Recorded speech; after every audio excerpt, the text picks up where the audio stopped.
O surgimento do município de Bicas está atrelado com as primeiras expedições que adentraram no estado em busca de metais e pedras preciosas. Antes das primeiras expedições, segundo historiadores, a região que é hoje conhecida como Zona da Mata Mineira era habitada por índios. Mas o povoado só começou a se desenvolver com a cultura do café, plantada em grande escala no estado do Rio de Janeiro e Zona da Mata Mineira. A necessidade então de transportar toda essa produção ao porto do Rio de Janeiro para ser levada para a Europa fez nascer no fim da década de 1870 a então Estrada União Mineira, a qual foi incorporada pela Estrada de Ferro Leopoldina em 1884.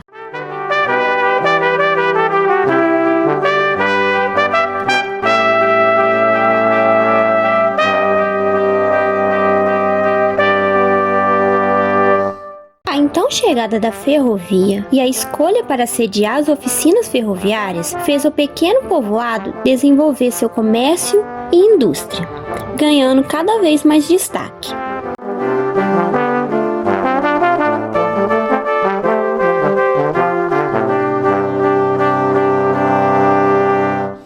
Em pouco tempo, a localidade ganhou importância e Bicas tornou-se uma localização estratégica para Leopoldina, com uma completa e bem equipada oficina de manutenção de locomotivas e vagões, acarretando então no processo de separação da cidade de Guarará. No dia 7 de setembro de 1923, Bicas conquistou sua independência e ganhando então o título de município. Meu nome é Amarildo Mairim, tenho 59 anos, nasci aqui em Bicas, sou filho aqui de Bicas, sou ferroviário aposentado e hoje historiador ferroviário, trabalhando no resgate da história da ferrovia na nossa cidade, na nossa região, no estado de Minas Gerais em geral, né? A Estrada de Ferro Leopoldina. A gente vê essa questão da ferrovia em Bicas, quantas histórias, né? São muitas histórias, mas a história que mais me chama, desperta, me marcou, foi quando, nesse trabalho de resgate histórico da Estrada de Ferro Leopoldina, principalmente aqui em Bicas, quando eu tive em mãos o relatório final do engenheiro responsável pela construção da primeira ferrovia que passou aqui em Bicas, que na verdade ela saía de uma estação chamada Serraria, aqui perto de Três Rios, para chegar em São João Nepomuceno. Era a Estrada de Ferro União Mineira. O objetivo dela nessa época é escoar a produção de café. Então era uma coisa assim fantástica. E esse engenheiro, quando que foi contratado para construir, ele na verdade nós só tínhamos naquela época, 1880, nós tínhamos o município de Mar de Espanha, já município, São João Nepomuceno, Rio Pomba, grandes produtores de café. E tínhamos os distritos, as vilas, como a Vila do Espírito Santo, hoje o município de Guarará, que pertencia a Mar de Espanha, e Vila de São Pedro, que é hoje o município de Piquiri. Mas aí muitos perguntam, e Bicas? Bicas não existia. Bicas era, no relatório, consta direitinho, Vila de São Pedro, que era o distrito de Mar de Espanha, Vila do Espírito Santo, que era hoje Guarará, também pertencia a Mar de Espanha, e Bicas, um lugar chamado Taboas. Então, Bicas não existia nada, aqui não existia nada. Era a sede da fazenda do Barão de Catas Altas, que era um político influente na Vila do Espírito Santo, distrito de Mar de Espanha. Então, observa como que a importância da ferrovia para a nossa cidade. Então, o engenheiro, nesse relatório dele, ele deixou claro que, infelizmente, apesar de ser a maior vontade deles, enquanto construtores, de que o trem passasse nessas duas localidades, ele entendeu que, por questão de economia, que o trem passasse pela Vila de São Pedro para atender Piquiri, para atender a Mar de Espanha, e por um lugar chamado Taboas, para atender a Vila do Espírito Santo. E ficou assim decidido, e aí nasceu a nossa cidade. Essa, para mim, é a parte mais importante da história de Bicas. A nossa cidade nasceu e existe porque o trem passou por aqui. E não era.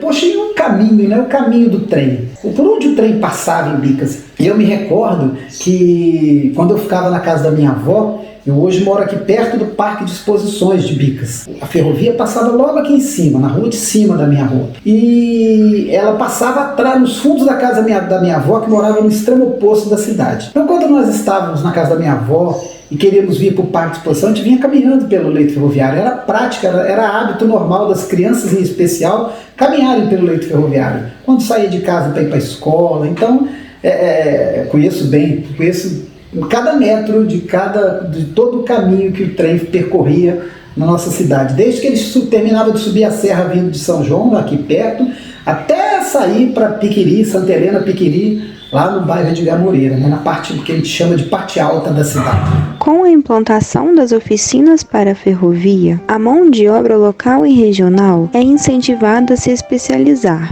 Com isso, foram criadas escolas técnicas como a do Sebrae. Assim, além de ser responsável pelo escoamento da produção agrícola das fazendas locais e pelo transporte de passageiro, a ferrovia tornou-se progresso, gerando inúmeros empregos nas mais diversas áreas.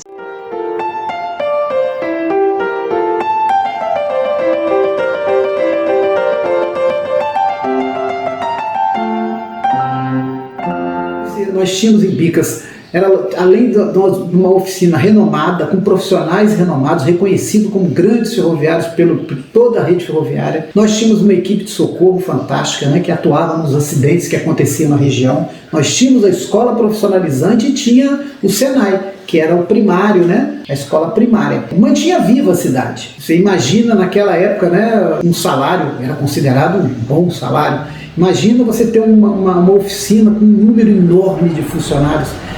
Movimentava a cidade toda. A cidade vivia da ferrovia.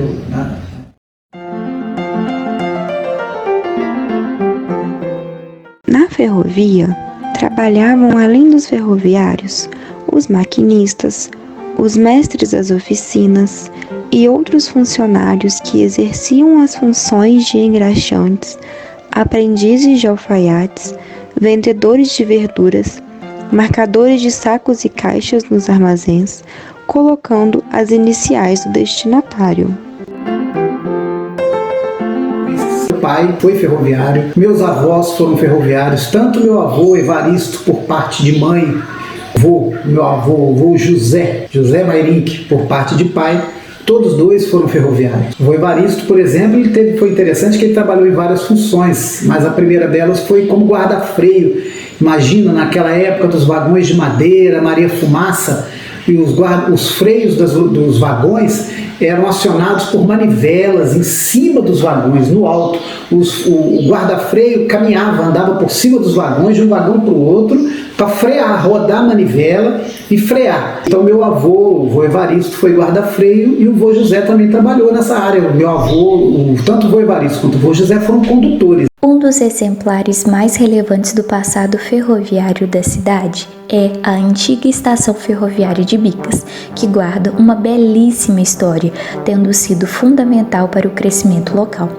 A estação foi inaugurada pela União Mineira em 1879, mas existe uma curiosidade quanto à data, já que os historiadores locais afirmam que o prédio foi inaugurado em 13 de maio e não 9 de setembro, como informam os documentos e cartas oficiais da ferrovia. Mas uma coisa é certa: a estação nasceu em conjunto com a construção do leito da estrada de ferro e foi palco de muitos encontros e despedidas.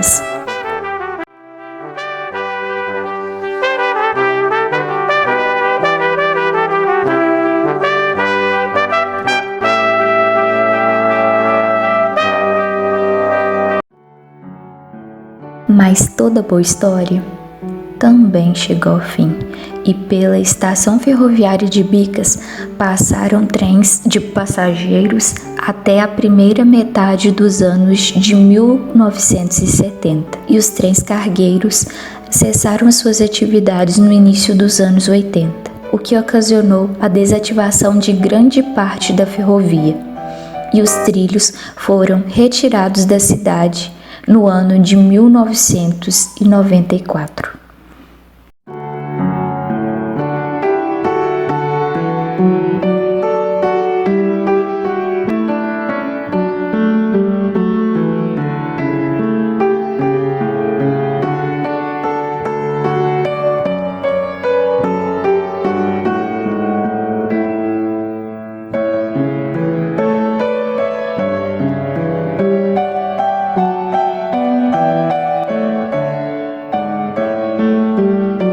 desativação disso tudo. A gente conta essa história, relembra toda essa história, relembra a importância da ferrovia, da oficina, dos ferroviários para a nossa cidade, e aí pensa que de repente alguém tomou a decisão de acabar com tudo por causa do investimento nas rodovias, né, no transporte rodoviário. Eles entenderam que um era conflitante com o outro e foram colocando de lado o investimento na ferrovia, a ponto de desativar a ferrovia no Brasil quase todo. Acabaram com tudo, destruíram tudo. Para mim, desativação é a página mais triste da nossa história, não tenho dúvida disso. Prejuízo para a nossa cidade, em termos de desenvolvimento, em todos os sentidos, foi muito grande. E especialmente por destruir tudo.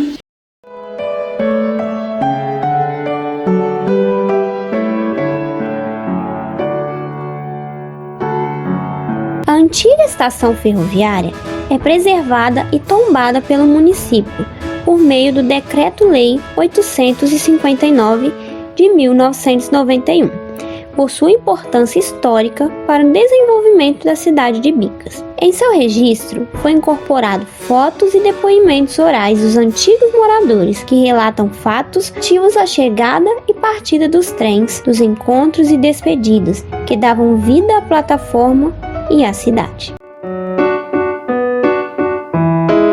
Atualmente, no antigo prédio da estação, funcionam a rodoviária da cidade, o centro de atendimento ao turista e a loja de artesanatos Arte Bicas, Associação dos Artesãos Biquenses, e o Memorial do Ferroviário Biquense, belíssimo museu idealizado pela professora de História Rosário Mairim, que abriga lindas peças, fotos, pinturas e documentos que mantém a história da cidade e resgata a importância da ferrovia para o município. Do lado de fora da estação, encontra-se o belo monumento em homenagem ao operário biquense, do mestre Ataíde Dutra de Moraes.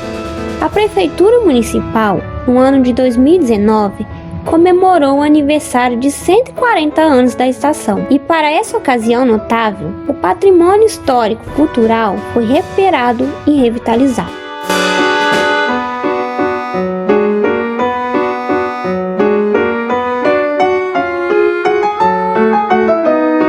De acordo com o Instituto do Patrimônio Histórico e Artístico Nacional, as ferrovias desativadas no Brasil deram origem a inúmeros patrimônios históricos culturais nos mais diferentes lugares do país. Dentre eles, os bens imóveis, como as estações de passageiros, os edifícios, as oficinas ligados à viabilização da ferrovia, e bens móveis, como as locomotivas, os vagões e os equipamentos em geral. E bens intangíveis, como o saber fazer dos trabalhadores ferroviários e a memória da população, seus costumes e tradições causados pela convivência com a ferrovia. Essa amplitude de bens aponta a importância da sua preservação e a necessidade de manter esses bens vivos, dando novos usos que respeitem a memória dos trabalhadores ferroviários e todas as pessoas que viveram naquela época, e também todas as pessoas que possuem qualquer ligação com a ferrovia, as quais no tempo presente tenham por ela um sentimento de pertencimento, como seu lugar de origem.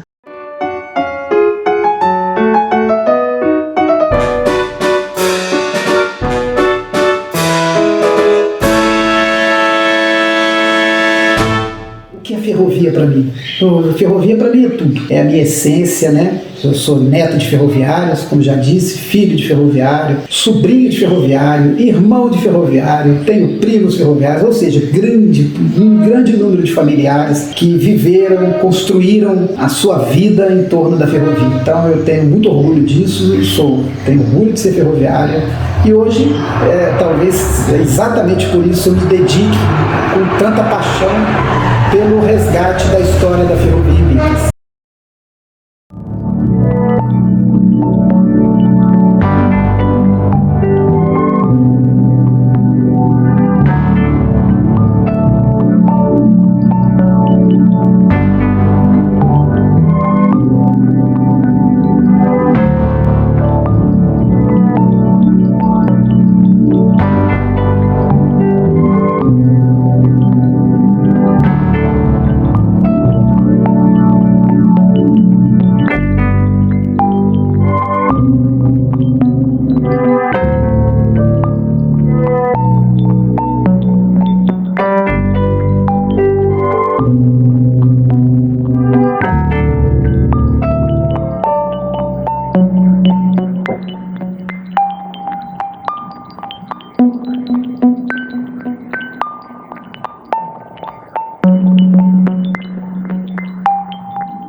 Música